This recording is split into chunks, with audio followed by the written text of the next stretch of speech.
6 New York Police Department officers are shot in the span of seconds. The man who did it isn't caught for 17 days, despite becoming the target of the largest manhunt the Bronx had ever seen. 650 tips pour in. A 4-star chief personally oversees the takedown. And when it's finally over, what happens to this man next divides a city.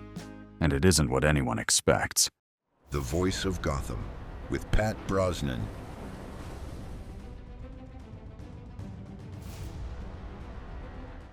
So the South Bronx in 1986 was really difficult to explain to folks who were not there at that time.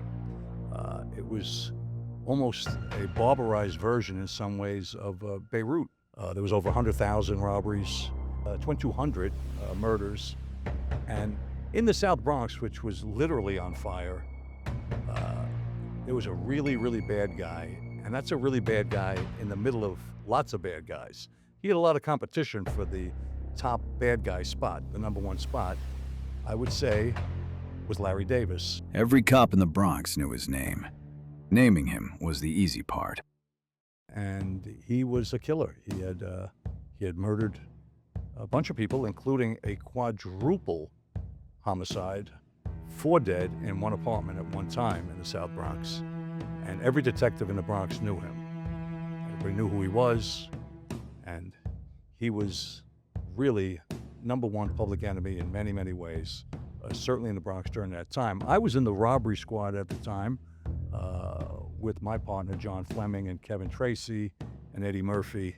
And I will tell you that the Bronx then was a completely different animal.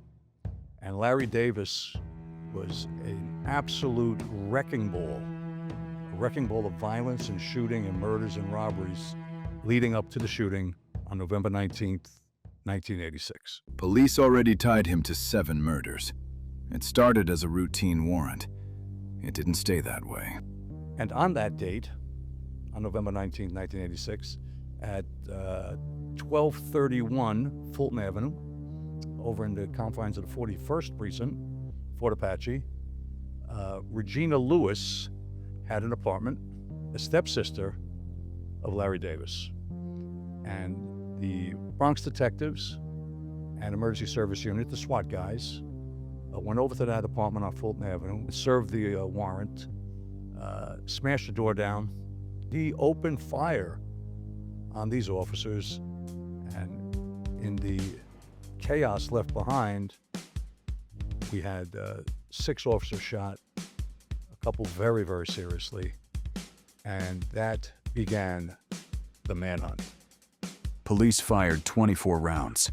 Davis answered with 16, plus 2 shotgun blasts.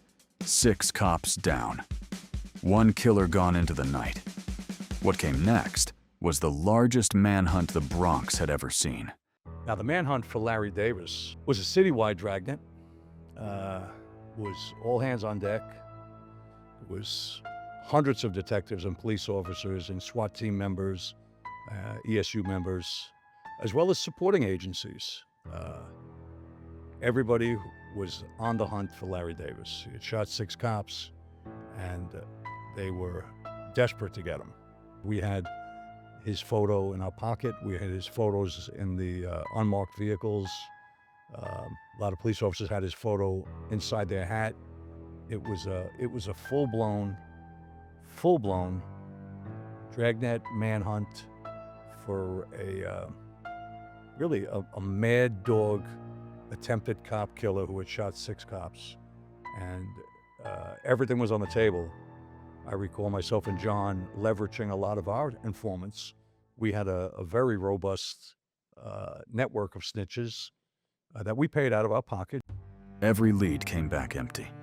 For 17 days, that wouldn't change. But he was a moving target, and he laid low. He laid real, real low. And there was not a peep. There was not a sighting. There was a lot of red herrings, a lot of leads that went nowhere, which is just the nature, really, of detective work. You chase everything into the ground, but the reality is the vast majority of the leads, they just peter out into nothing. They fizzle out.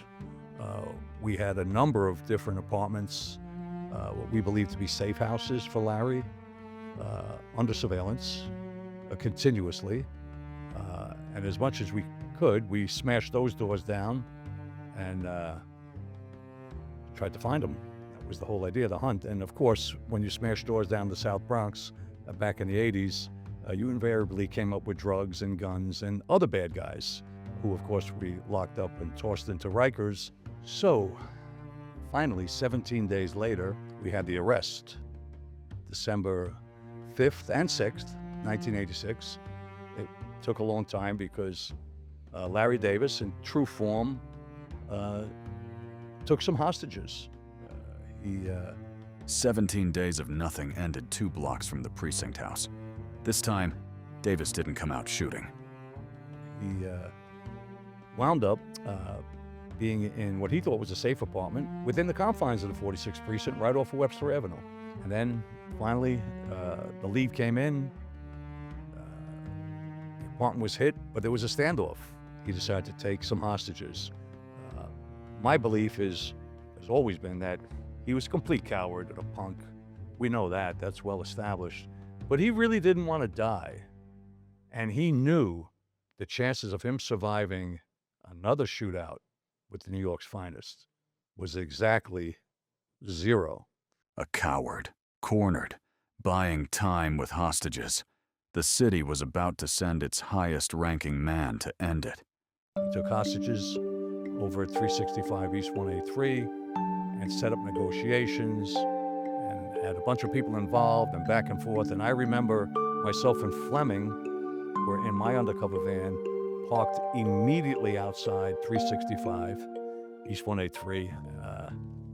And we saw, first time ever actually, we saw NYPD royalty, a 4-star chief, the 4-star chief, the chief of department, William Johnston, was there in full battle regalia. SWAT was everywhere, full standoff, fully surrounded, and ultimately, he surrendered. So first grade detective, Andy Lugo, I recall him bringing Davis out through the lobby and through the front of the building into the unmarked car to transport him, along with an entire contingent of emergency service unit personnel. He surrendered without firing a shot.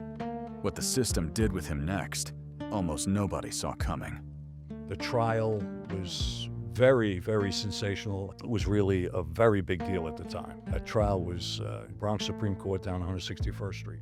Against all the odds in the universe, but certainly symbolic of public sentiment, Larry Davis was acquitted of attempted murder. To say that it was devastating to not just the NYPD, not just the South Bronx guys, but it was devastating to law enforcement across the country. His lawyers were really well-known haters of the police, but just advancing this sick narrative. The detectives were corrupt. It really hurt the morale in the NYPD. Now, there is something good that came out of this. He died in prison, stabbed to death by another inmate, not long after he was put up in Attica. So, all good things for those who wait.